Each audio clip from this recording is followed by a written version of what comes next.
بسم الله الرحمن الرحيم. يا أيها المدثر قم فأنذر وربك فكبر وثيابك فطهر والرجز فاهجر ولا تمنن تستكثر ولربك فاصبر. فإذا نقر في الناقور فذلك يومئذ يوم عسير على الكافرين غير يسير. ذرني ومن خلقت وحيدا وجعلت له مالا ممدودا وبنين شهودا ومهدت له تمهيدا ثم يطمع أن أزيد كلا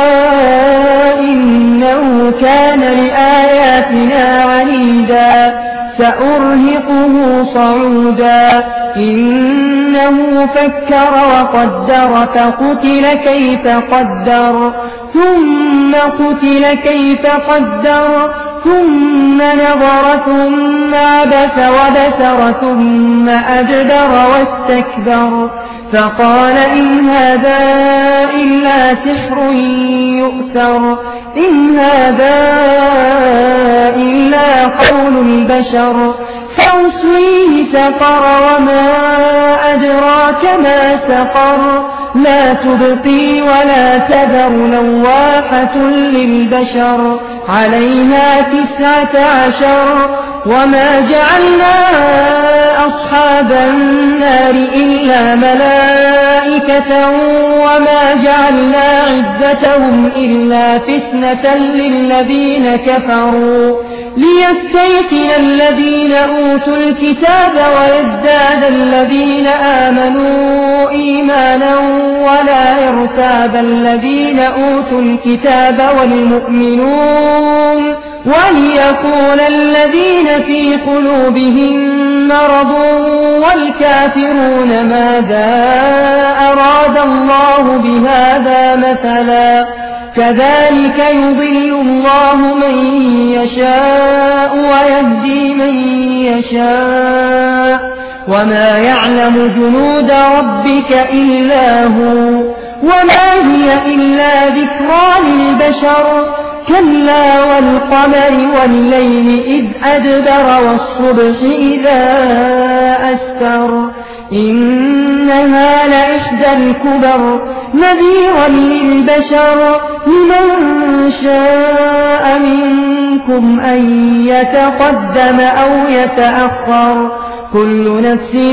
بما كسبت رهينة إلا أصحاب اليمين في جنات يتساءلون عن المجرمين ما سلككم في سقر قالوا لم نك من المصلين ولم نك نطعم المسكين وكنا نخوض مع الخائضين وكنا نكذب بيوم الدين حتى أتانا اليقين فما تنفعهم شفاعة الشافعين فما لهم عن التذكرة معرضين كأنهم حمر مستنفرة فرت من قسورة بل يريد كل امرئ منهم أن يؤتى صحفا منشرة كلا بل لا يخافون الآخرة كلا إنه تذكرة فمن شاء ذكره وما يذكرون إلا أن يشاء الله هو أهل التقوى وأهل